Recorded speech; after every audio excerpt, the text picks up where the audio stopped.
শুরু হচ্ছে আমাদের গল্প অন্ধ বিচার। বসন্তকালের একটি দিন একটি পার্কে বসে একজন সুন্দরী মেয়ে একটি ছবি এঁকে চলেছে। সুন্দর একটি ছবি, লতা পাতায় ভরা একটি গাছের ছবি। একটি ছেলে কিছুক্ষণ পরে এলো। মেয়েটি একটি পার্কের বেঞ্চে বসেছিল। ছেলেটি এসে তার ব্যাগটি বেঞ্চের ওপর রাখলো এবং হাত ছুঁড়ে একটু ব্যায়াম করতে লাগলো। হেডফোনটি বার করে সে দৌড়তে বেরিয়ে পড়লো। ব্যায়াম করার অভ্যেস, সেই জন্য এসব করছে আর কি। তারপরে কিছুক্ষণ পরে ছেলেটি আবার ফিরে এসে ব্যাগটি খুলে জলের বোতল বের করে জল খেতে শুরু করলো।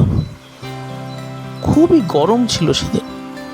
স্বাভাবিকভাবেই ঠকঠক করে কিছুটা জল খেলো। কিছুক্ষণ পরে মেয়েটিকে সে অনেকক্ষণ ধরেই লক্ষ্য করছিল, তো শেষমেশ মেয়েটির সঙ্গে কথা বলতে শুরু করলো। মেয়েটিকে জিজ্ঞেস করলো, আপনি কিন্তু সুন্দর ড্রয়িং করেন জানেন তো? মেয়েটি নিরুত্তর, কোনো কথাই বলছে না। ছেলেটি কিছুক্ষণ পরে আবার বলল, আপনি সত্যি খুব সুন্দর ড্রয়িং করেন জানেন তো? আপনার হাতের আঁকা খুবই ভালো। মেয়েটি তখনও নিরুত্তর। ছেলেটি তখন বলল, আমি আপনার ড্রয়িংয়ের এত প্রশংসা করছি, আপনি তো কিছু উত্তরই দিচ্ছেন না।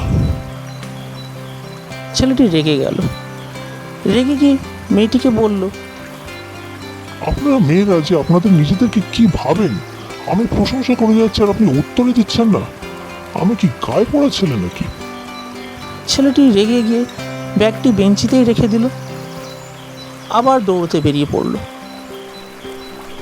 মেয়েটি কিছুক্ষণ পর উঠে তার আঁকা ছবিটি তার ব্যাগের মধ্যে গুঁজে দিয়ে চলে গেল।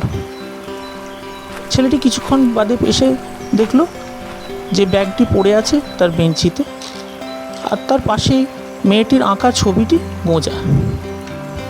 মেয়েটির ছবিটা হাতে নিল ছেলেটি এবং সে দেখল মেয়েটি ছবিটা এঁকেছে, কিন্তু তার পাশে একটা বার্তা সে লিখে দিয়ে গেছে।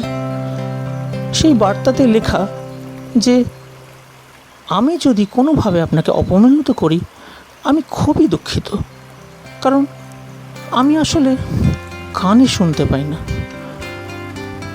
ছেলেটি সে বার্তাটি হাতে নিয়ে তাকিয়ে রইল সেই লেখা কাগজের দিকে, এবং আস্তে আস্তে ছেলেটির চোখ জলে ভরে এলো। সত্যি আমরা মানুষকে এভাবে বিচার করি বাইরের দিক দিয়ে? সত্যি এক অন্ধ বিচার।